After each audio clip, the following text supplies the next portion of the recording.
Faktor yang bisa mendorong untuk tercapainya swasembada pangan di Indonesia adalah kita bisa mempersiapkan masyarakatnya, lahannya, lalu bagaimana metodologi kita dalam mempersiapkan swasembada pangan itu sendiri.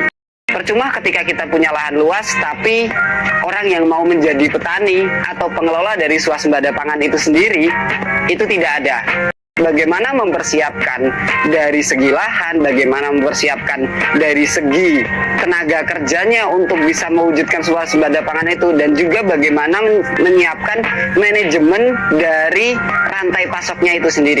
Tidak hanya berbicara terkait dengan bagaimana kita menanam tanaman-tanaman yang bisa mewujudkan swasembada pangan, tapi juga bagaimana mengelola hasil panennya, pasca panennya, distribusinya ke masyarakat, sehingga semua stakeholder yang terlibat dalam hal itu berjalan dengan mulus dan diuntungkan dari segala pihaknya.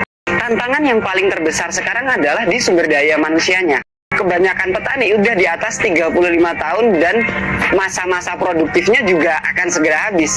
Jadi salah satu tantangan terbesar bagaimana pemerintah bisa menciptakan petani-petani yang dari generasi milenial ke bawah, ya berarti generasi milenial, generasi Z, generasi Alpha, untuk pada akhirnya tetap ada yang menjadi petani, dan lebih efektifnya karena memang sekarang zamannya teknologi, seharusnya kita bisa infiltrasi teknologi ke dalamnya.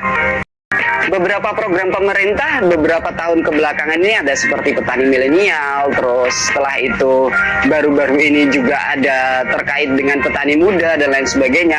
Itu sebenarnya sudah dilakukan.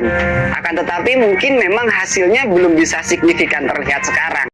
Tidak hanya berkomentar, tapi juga ikut dalam mewujudkan swasembada pangan itu sendiri. Dengan apa? Ya dengan kapasitasnya masing-masing. Seluruh masyarakat untuk aware bahwa swasembada pangan ini penting, dan kita bisa bertindak sebagai kita, entah apapun profesinya, entah apapun yang sedang kita kerjakan, tapi kita membantu untuk bisa mewujudkan itu.